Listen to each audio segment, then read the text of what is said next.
Hi, I'm Mitch Gallagher. Welcome to Sweetwater's Guitars and Gear. We have a special guest in the studio today. Jeorge Tripps is here. Hey, good to see you. Way Huge, Dunlop, Line 6, MXR, Crybaby. Man, all kinds of cool things have come out of your brain and onto guitar players' pedal boards. I don't know if it's cool, but it came out of my brain. Maybe. So how'd you get started? How'd you get into the whole pedal world? Well, I was 20 and I moved to LA, and I didn't like going to class at junior college and would just go hang out on the Sunset Strip at the time. There was a place called Amp Crazy. And the pedal, kind of vintage pedal thing was starting to happen. I'd go hang out there and see all this cool old stuff. And then I broke out my original Craig Anderton electronic projects for musicians. Right. Said I should start messing around. I just started fiddling around for myself and making stuff out of that. Very poorly, I might add. And just started kind of doing it for fun.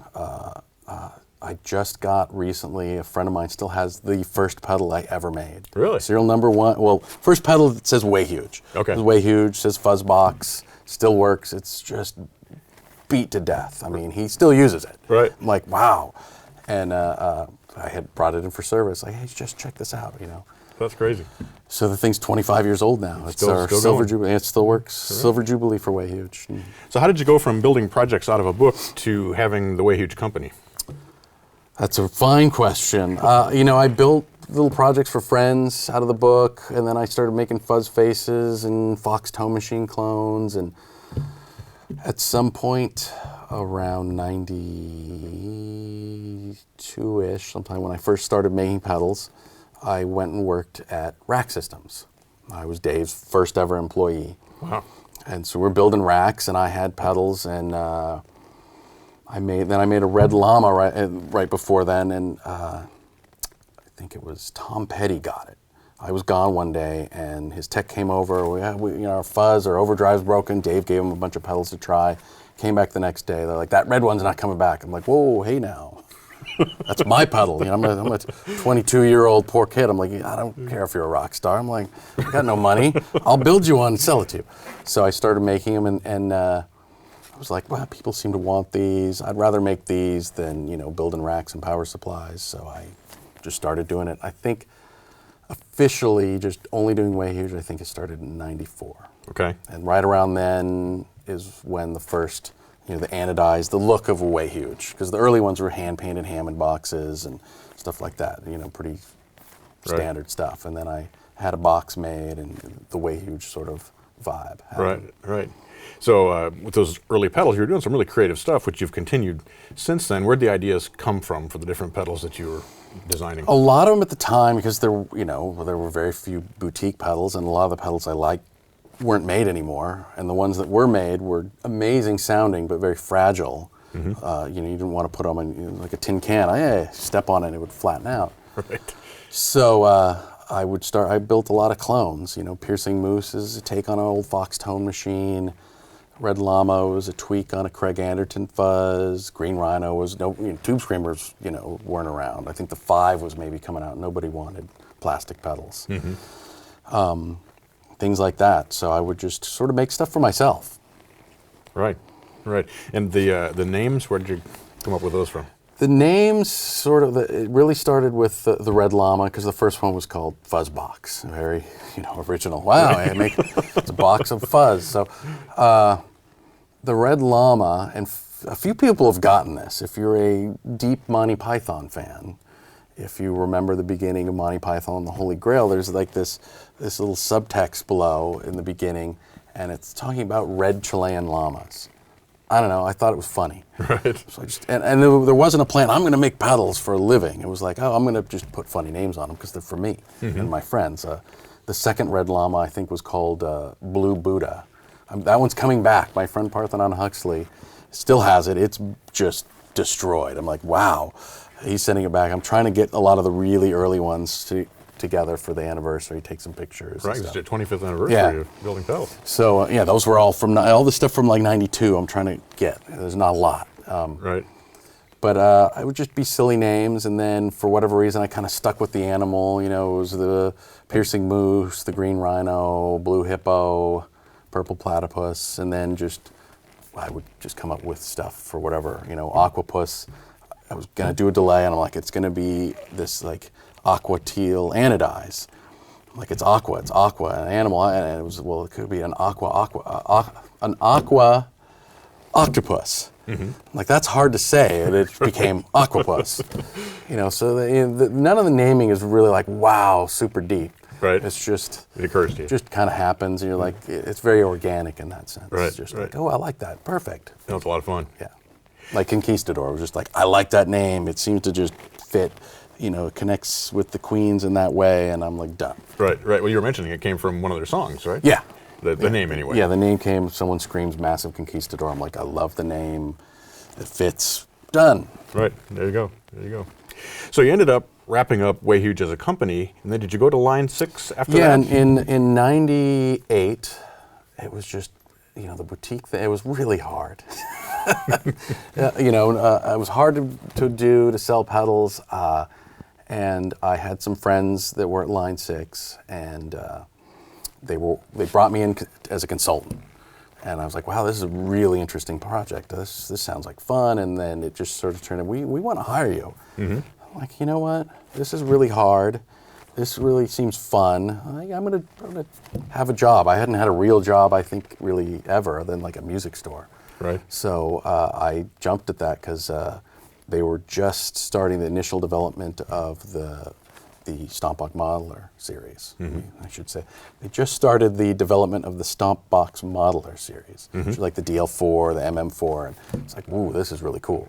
Right. And I did consulting on it, and then they were like, you need to just be here to do this. And so I went in there and I did those, and that was a lot of fun.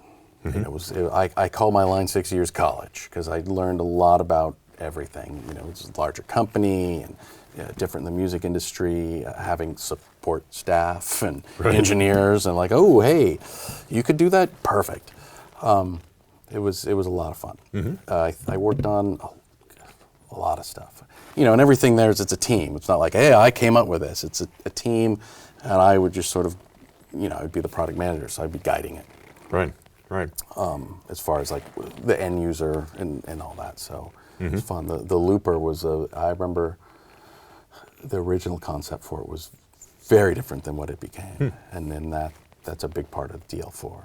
Right. So, and the color, I remember getting the colors. I'm like, green. Why green? I'm like, green because the MXR delay was green. The first Echoplexes were green. I'm like, green. So there's a reason. There was a reason. There was thought, I'm like, green is delay color to me. Right. So. Right. So during those years, were you getting requests for Way Huge pedals? Were people asking for the company to come back? It's crazy that that first year was at Line 6. It like blew up like that. Like by the end of that first year, I'm like, where were all you people when I was making this stuff, struggling? It's like now you'll pay, $700. I'm like, when I started at Line 6, I'm like, I have all this inventory. I got to get rid of this. I'm like, $60 for an Aquapus. Just because I need to get rid of it. But that happened really fast, which was surprising. And then the whole, then the internet came. I mean, I know it was there, but they really people didn't buy stuff on the internet. Right. In '99, it's like that was not the norm, and that's really changed the whole pedal industry. So you ended up going then to Dunlop, where you're the director of new electronics. Correct. That actually started the day I started at Line 6. I closed down Way Huge, and Jimmy immediately, we courted for 7 years, every NAMM show. And then what happened was, I forget what year, 2004, 5, somewhere, we ran into each other on Maui. Just boom. I'm like, Jimmy Dunlop. And had dinner, hung out, and then the real, we really need to do this. You're doing cool stuff, I'm doing cool, let's go. Right. And, 6 months later, I was like, yeah, Dunlop, that sounds like fun. There you were. Yeah, and I was super excited. To me, Way Huge, that'll be cool. But I'm like, I get to make fuzz faces.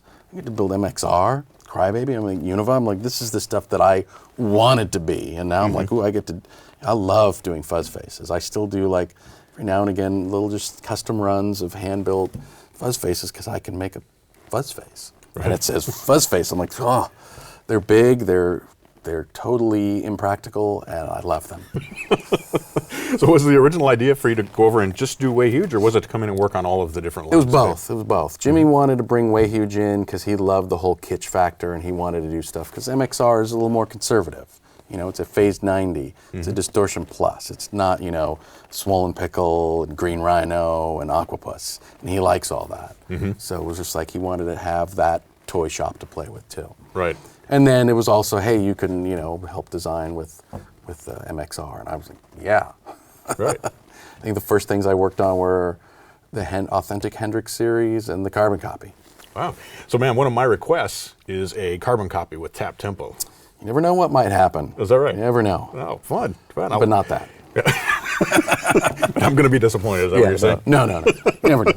We're always, I mean, we are constantly working on stuff, coming up with things. We'll create stuff and it'll sit just because it's like, that doesn't feel right. And then years later go, hey, let's use that.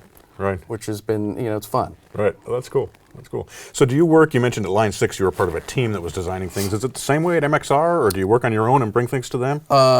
It's the same thing. There's a team of people. I do work alone. I have an office in LA.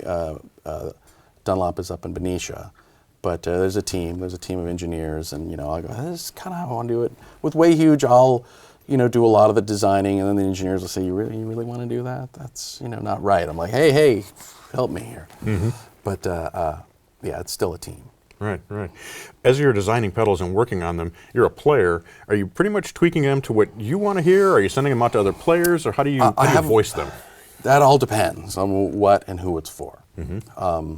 I have a group of different players, different levels, different things that test stuff for me. I tend not to make stuff for me so much. I find when I make it for me, nobody wants it. So I'm like, let me change this idea here.